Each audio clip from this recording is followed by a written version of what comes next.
Hello all. Today we are taking a revision of Unit 2 in short. First topic is image enhancement. What is meant by image enhancement? Image enhancement is the procedure of improving the quality and the information content of original data before processing.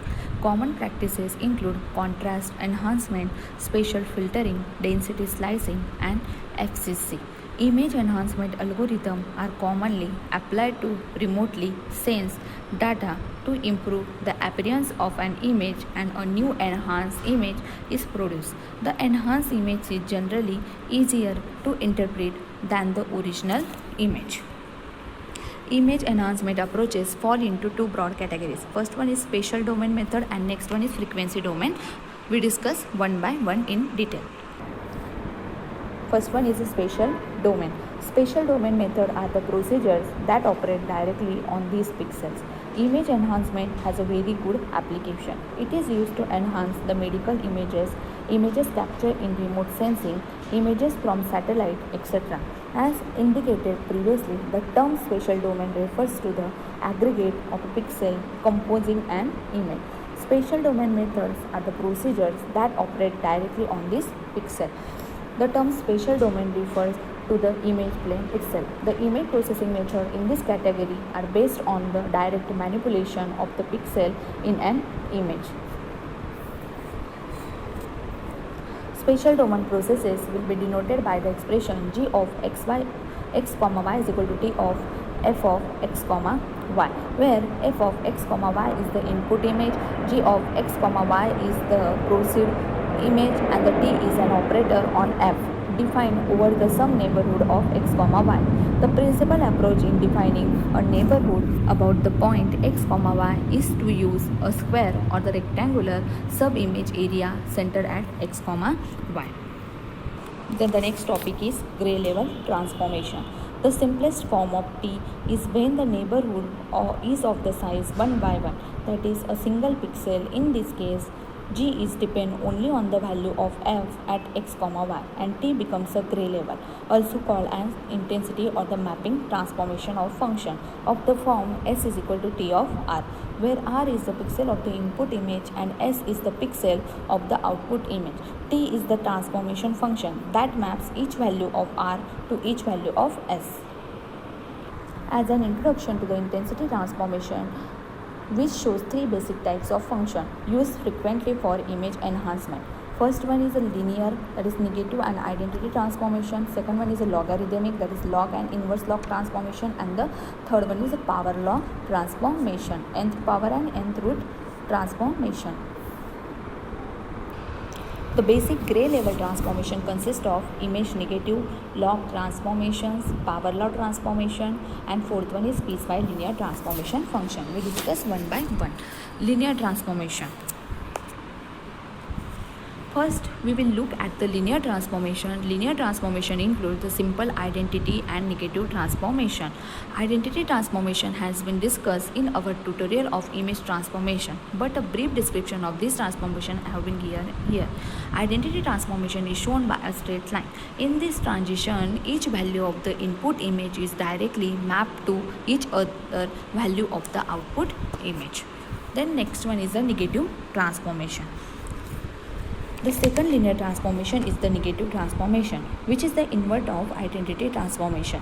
In negative transformation, each value of an input image is subtracted from the L-1 and mapped out to the output image. The negative of an image and the intensity level in the range of 0 to L-1 is obtained by using the negative transformation is given by S is equal to T of R, or S is equal to L-1 minus R, where R is equal to gray level values at a pixel x, y, and L is the largest gray level consists in the image. It results in getting photograph negative. It is useful when for enhancing the white details embedded in a dark region of the image. Then the next one is the logarithmic transformation. Logarithmic transformation further contains two types of transformation. First one is log transformation and second one is inverse log transformation. The log transformation can be defined by this formula: S is equal to C log of R plus 1, where S and R are the pixel value of the output and the input image, and C is the constant. The value 1 is added to each of the pixel value of the input image, because if there is a pixel intensity of 0 in the image, then log of 0 is equal to infinity. So 1 is added to make the minimum value at least 1. Then the next one is power law transformation. There are further two transformation is power law transformation that include nth power and nth root transformation. This transformation can be given by the expressions S is equal to C R gamma, where the symbol gamma y like is called as gamma, due to which this transformation is also known as a gamma transformation. The power law transformation is also called as a gamma transformation. A variety of devices used for the image capture, printing and display response according to the power law. By convention, the exponent in the power law equation is referred to as a gamma. The process used to correct these power law response phenomena is called as a gamma correction. For example, the cathode ray tube CRT device have an intensity to voltage response, that is a power function with exponents varying from the approximately 1.8 to 2.5. With a reference to the curve for gamma is equal to 2.5, we see that such a display system would tend to produce the images that are darker than intended. A similar analysis would apply to the other imaging devices such as scanner and printer. The only difference would be the device dependent value of gamma. This is all about the power law transformation. Next one is piecewise linear transformation function. A complementary approach to the method discussed in the previous three sections is to use the piecewise linear function. The principal advantage of piecewise linear functions over the all type of functions which we discussed thus far is that the form of piecewise function can be arbitrarily complex. In fact, as you will see shortly, a practical implementation of some important transformations can be formulated only as piecewise function. The principal disadvantage of the piecewise function is that their specifications require considerably more user input. This is all about the piecewise linear transformation function. Next one is gray level slicing.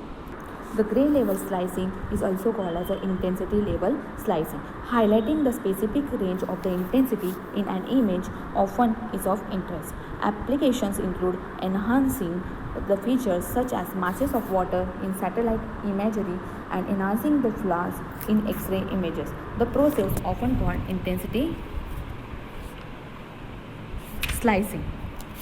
level slicing, can be implemented in a several ways, but most are variation of the two basic themes. One approach is to display the one value, say white, all the values in the range of interest, and in other, say black, all the other intensity.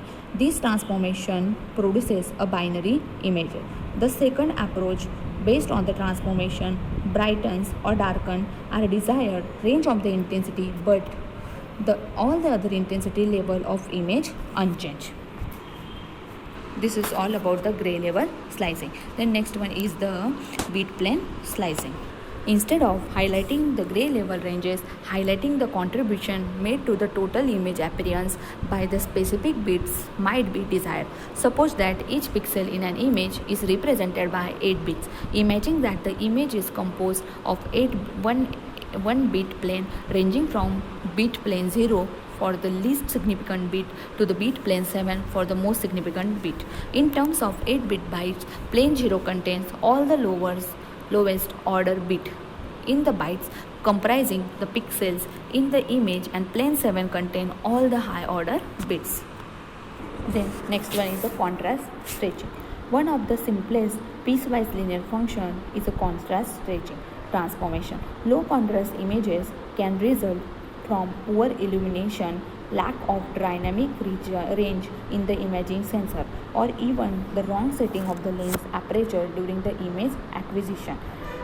The contrast stretching is the process that expands the range of the intensity levels in an image so that it spans the full intensity range of the recording medium or the display device. Contrast stretching is given by the formula S is equal to T of R. This is all about the contrast stretching. Then our next topic is histogram. A histogram is a graph that shows frequency of anything, usually histogram, have a bars that represent frequency of occurring of a data in the whole data set. A histogram has the two axes, the x-axis and the y-axis. The x-axis event whose frequency you have to count, and the y-axis contain the frequency. The different heights of the bar shows different frequency of occurrence of a data. A histogram is a digital image with the intensity levels in the range of 0 to up to L minus 1. A histogram is given implicitly by f of k is equal to j. If f contains the exactly j occurrence of gray level k for each k is equal to 0 up to k minus 1. Thus, an algorithm to compute the image histogram involves a simple counting of gray levels which can be accomplished even as the image is scanned. Then, what is meant by histogram equalization? Histogram equalization is a common technique for enhancing the appearance of images. Suppose we have an image which is predominantly dark, then its histogram would base squared towards the lower end of the grayscale, and all the image details are compressed into the dark end of the histogram. If we could stretch out the gray levels at the dark end to produce a more uniformly distributed histogram, then the image would become much clearer. Consider for a moment continuous intensity values and let the variable r denote the intensity of an image to be processed. As usual, we assume that r is in the range of 0 up to L minus 1 with r is equal to 0 representing the black and r is equal to L minus 1 representing white. For r satisfying this condition, we focus attention on transformation, that is intensity mapping of the form S is equal to T of r. R is ranging from 0 to up to L minus 1. That produce an output intensity level S for every pixels in the input image having intensity R. We assume that T of R is a monotonically increasing function in the interval up to R is lies from 0 to L minus 1 and T of R is lies from in between 0 to L minus 1 and R is in between 0 to L minus 1. Then next one is histogram matching. Histogram matching is a quick and easy way to calibrate one image to match another. In mathematical terms, it's the process of transforming one image so that the cumulative distribution function, that is CDF of values in each band matches the CDF of the band in another image. Histogram equalization automatically determines a transformation function that seeks to produce an output image that has a uniform histogram. When automatic enhancement is desired, this is a good approach because the results from this technique are predictable and the method is simple to implement. We show in this section that there are the applications in which attempting to base enhancement on the uniform histogram is not the best approach. In particular, it is useful sometimes to be able to specify the shape of the histogram that we wish the processed image to have. The method used to generate the processed image that has specified histogram is called as histogram matching or histogram specifications. Then the next topic is spatial filtering. Spatial filtering is one of the principal tools used in the field for a broad spectrum of applications. So it is highly advisable that you develop a solid understanding of this concept. The name filter is borrowed from the frequency domain processing, which is the topic of the next chapter, where filtering refers to accepting means passing or rejecting the certain frequency component. For example, a filter that passes low frequency is called as a low pass filter. The net effect produced by the low pass filter is to blur means smooth an image. We can accomplish a similar smoothing directly on the image itself by using the spatial filter, also called spatial marks, kernel, templates or window. Spatial filtering is the process by which we can alter the properties of an optical image by selectively removing the certain spatial frequencies that make up an object. For example, filtering video data received from satellite and space probe, or removal of the raster from a television picture or scan image. The next one is linear spatial filtering. A linear spatial filter performs a sum of product operation between an image F and the filter kernel W. The kernel is an array whose size defines the neighborhood of operation and whose coefficients determine the nature of the filter. Other terms used to refer to a spatial filter kernel are mask, template, and window. We use the term filter kernel or simply kernel. The next one is nonlinear filters. The general idea in nonlinear image filtering is that instead of using the spatial marks in the convolution process, the mask is used to obtain the neighboring pixel values and then ordering the mechanism produce the output pixel. Order static filter means the nonlinear filter are also called as an order static filter, are a nonlinear spatial filter whose response is based on ordering, means ranking the pixel content in the image area encompassed by the filter and then replacing the value of the center pixel with the value determined by the ranking result. Then the next topic is spatial correlation and convolution. Convolution and the correlation are similar mathematical operation. Correlation is also a convolution operation between the two signals, but one of the signal is a functional inverse. So in the correlation process, one of the signal is rotated by 180 degree. This is the basic difference between convolution and correlation. Correlation is the function of displacement of the filter. In other words, the first value of the correlation corresponds to the 0 displacement of the filter, the second corresponds to the 1 unit displacement, and so on. The second thing to notice is that correlating the filter W and the function that contain all the zeros and the single one yield a result that is a copy of W but rotated by 180 degree. We call the function that contain the single one with the rest being zeros a discrete unit impulse. So we conclude that the correlation of a function with a discrete unit impulse yield a rotated version of the function at the location of the impulse. The next one is smoothing filter.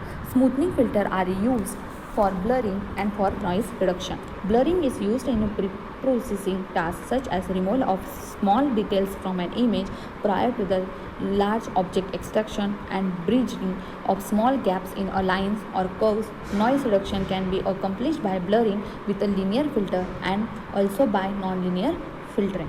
Smoothing linear filters. The output response of the smoothing linear spatial filter is simply the average of the pixels contained in a neighborhood of the filter mask.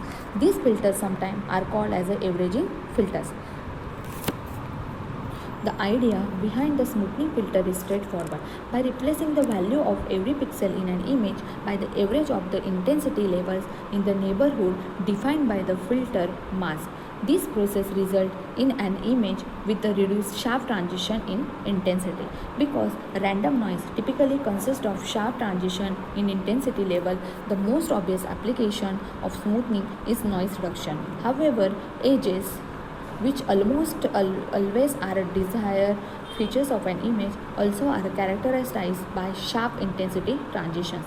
So, averaging filters have the undesirable side effect that they blur edges. And other application of this type of the process include the smoothing of the false contour that result from using an insufficient number of intensity levels. A major use of the averaging filter is in the reduction of irrelevant detail in an image. By irrelevant, we mean pixel regions that are small with respect to the size of the filter marks. Then the next one is sharpening spatial filters. Sharpening filters are used to enhance the edges of objects and adjust the contrast and the shade characteristics. In combination with the threshold, they can be used as edge detectors. Sharpening or a high pass filter let high frequencies pass and reduce the lower frequencies and are extremely sensitive to shot noise. The principal objective of sharpening is to highlight the transitions in intensity.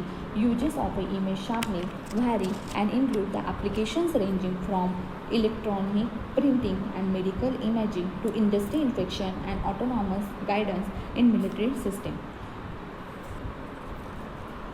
In the last section, we saw that the image blurring could be accomplished in the spatial domain by the pixel averaging in a neighborhood because averaging is analogous to integration. It is logical to conclude that sharpening can be accomplished by spatial differentiation. This in the fact in the case and the discussion in this section deals with the various ways of defining and implementing operator of sharpening by digital differentiation. Fundamentally, the strength of the response of the derivative operator is proportional to the degree of intensity discontinuity of the image at the point at which the operator is applied. Thus, image differentiation enhances edges and other discontinuities such as noise and it emphasizes area with the slowly varying intensities. This is all about the sharpening spatial filters. In the two sections that follows, we consider in some detail sharpening filters that are based on the first and the second order derivatives respectively. Before proceeding with that discussion, however, we stop to look at some of the fundamental properties of these derivatives in a digital context. To specify the explanation, we focus attention initially on one-dimensional derivative. In particular, we are interested in the behavior of these derivatives in areas of constant intensity at the onset and end of the discontinuities. The derivative of the digital function are defined in terms of the differences. There are the various ways to define the differences. However, we require that any definition we use for the first derivative. First derivative, according to the definition of the first derivative, must be zero in a flat segment, must be non-zero at the onset of the gray level steps or ramp, and must be non-zero along the ramp. A basic definition of the first order derivative of a one-dimensional function is denoted by f of x is given by del f upon del x is equal to f of x plus 1 minus f of x. This is the basic definition for a first derivative. We use a partial derivative here in order to keep the notation the same as when we consider the image function of two variables f of x comma y, at which time we will dealing with the particular derivatives along the two spatial axes. Use of the partial derivative in the present discussion does not affect in any ways the nature of what we are trying to accomplish. Clearly, del of f of upon del x is equal to nothing but d of f upon dx. When there is only one variable in the function, the same is true for the second derivative. According to the definition of the second derivative, must be zero in a flat areas, must be non-zero at the onset and the end of the gray level step or ramp, must be zero along the ramp of constant slope. We define the second order derivative as the difference of del square f upon del x of square is equal to f of x plus 1 minus 2 f of x plus f of x minus 1. This is the basic definition of the second order derivative. In this topic or in this lecture, we are